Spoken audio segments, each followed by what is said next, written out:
বাংলাদেশে ইসলামপন্থী দলগুলো এবং বিভিন্ন সংগঠন যারা ফ্রান্স বিরোধী বিক্ষোভ অব্যাহত রেখেছে কয়েকদিন ধরেই, তারা ফ্রান্সের সাথে বাংলাদেশের সম্পর্ক ছিন্ন করার দাবি যেমন জানিয়েছে, তারা আরও দাবি করেছে বাংলাদেশ সরকার যেন ফ্রান্সের প্রেসিডেন্টের মন্তব্যের ব্যাপারে নিন্দা জানায়। এমন প্রেক্ষাপটে এখন বাংলাদেশ সরকারের পক্ষ থেকে পররাষ্ট্রমন্ত্রী ফ্রান্সের পররাষ্ট্রমন্ত্রীকে চিঠি লিখেছেন। পররাষ্ট্রমন্ত্রী এ কে আব্দুল মোমেন বলেছেন, তিনি চিঠিতে ফ্রান্স সরকারকে স্পর্শকাতর বিষয়ে আরও সতর্ক হওয়ার পরামর্শ দিয়েছেন। আমরা ফ্রিডম অফ এক্সপ্রেশনে বিশ্বাস করি, তবে বিশেষ কাউকে আঘাত করে না। Freedom of expression has certain limitations. আর আমরা বলেছি যে স্পর্শকাতর ব্যাপারে কেউ জানি উস্কানি না দেয়। এবং আরেকটি কথা আমরা বলছি যে একে অপরের প্রতি শ্রদ্ধাবোধ, সে যে ধর্ম বর্ণ গোত্র গোষ্ঠীর হোক, তার ঊর্ধ্ব থেকে একে অপরের প্রতি শ্রদ্ধাবোধ এবং বাড়ানো দরকার। এই ব্যাপারে আগামীতে আরো সতর্ক হলে ভালো। একই সাথে তিনি ফ্রান্সে একজন শিক্ষককে গলা কেটে হত্যা এবং পরে হামলায় কয়েকজনের নিহত হওয়ার ঘটনার ব্যাপারে দুঃখ প্রকাশ করেছেন। তিনি বলেছেন, মত প্রকাশ করা বা কোনো কারণে কাউকে হত্যার ঘটনা বাংলাদেশের কাছে গ্রহণযোগ্য নয়।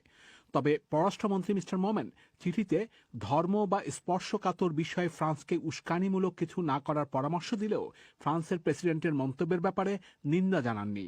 ফ্রান্স বিরোধী বিক্ষোভকারীদের মধ্যে অন্যতম দল ইসলামী আন্দোলন বাংলাদেশের আমির সৈয়দ রেজাউল করিম বলেছেন, ফ্রান্সকে সতর্ক করে চিঠি দেওয়ার বিষয়কে তারা ইতিবাচক হিসেবে দেখেন, কিন্তু বাংলাদেশ সরকার স্পষ্টভাবে নিন্দা জানাবে সেটাই তারা চাইছেন বলে তিনি উল্লেখ করেছেন।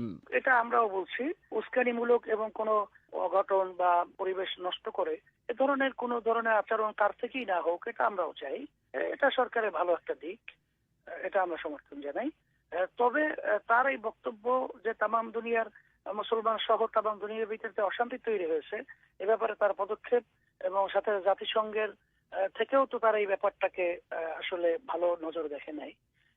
সেই হিসাবে তার এখনই এই ব্যাপারটা সুন্দর পরিবেশ তৈরি করার দায়িত্বটা তার ন্যাকল করা উচিত। আর বাংলাদেশ সরকার যে উদ্বেগ এবং ওখানে যে মুসলমান সহ বিভিন্ন কায়দায় যে আক্রান্ত হয়েছে এবং মুসলমানদের মসজিদ সহ যে বন্ধ করা হয়েছে, এই নিন্দাটা পরিষ্কারভাবে সরকারের পক্ষ থেকে যাবে, এটাই আমরা চাই। ফ্রান্স ইস্যুতে বাংলাদেশে হাজার হাজার মানুষের অংশগ্রহণে ইসলামপন্থী দলগুলোর বিক্ষোভের খবর পশ্চিমা সংবাদ মাধ্যমে ব্যাপক গুরুত্ব পেয়েছে। সেই প্রেক্ষাপটে ফ্রান্সের রাজনীতিতেও বাংলাদেশ আলোচনায় এসেছে।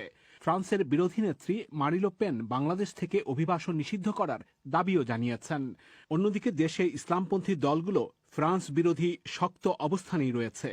ফলে দুদিক থেকেই বাংলাদেশ সরকার চাপে পড়ছে কিনা এই প্রশ্ন অবশ্য মানতে রাজি নন পররাষ্ট্রমন্ত্রী এ কে আব্দুল মোমেন।